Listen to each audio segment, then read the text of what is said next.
I think this one's interesting. '02 Chevy Trailblazer, 4.2 liter. It's doing some ignition testing, really not much to show there. This isn't a very good one because the coils are shielded very well on there. However, this is my Alltel thermal imager, IR100.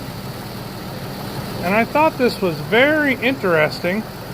So I have a misfire on number 5, which is the hot spot you can see right there. But you can see a little bit more of a warm spot here. That is a cheap aftermarket coil that somebody else put on here. It's been on here for quite a few years. I had this particular Trailblazer in with a number 3 misfire, I don't know, maybe 6-9 months ago. And you can see a new coil that I put on here. But this one's the one I'm having issue with there. This typically white coil is a cheap one that AutoZone sells. And somebody, like I said, had put that on there. It was on there previous to me ever acquiring or selling this Trailblazer. And I've always just run it because it's been fine. But I think it's very, very interesting as we kind of pan back in here.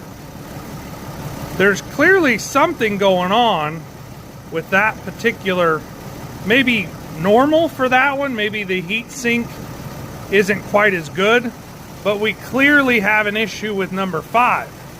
And I've often wondered, you know, sometimes it's a school of thought, you know, you have one coil go bad, we put all 5 or 6 in this case. We've already replaced one and it lasted about 9 months.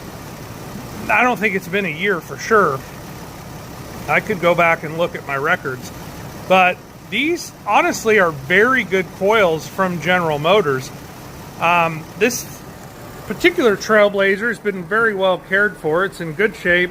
It's really not been abused or neglected, but it has been driven pretty, it's been driven a lot, we'll put it that way.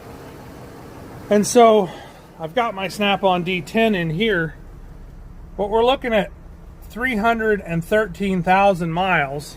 Now I have put a transmission in this vehicle, but I've never really, knock on wood, been inside the engine of it because it's been pretty well maintained and cared for. You know, I guess the question is, do we put all 5? Because I had already done one here. Do we put all 5 coils on there? Do I worry about this one? Or at 313, do we just kind of keep fixing what's broke and let the rest of these, you know, continue to serve us for the rest of the life of this vehicle?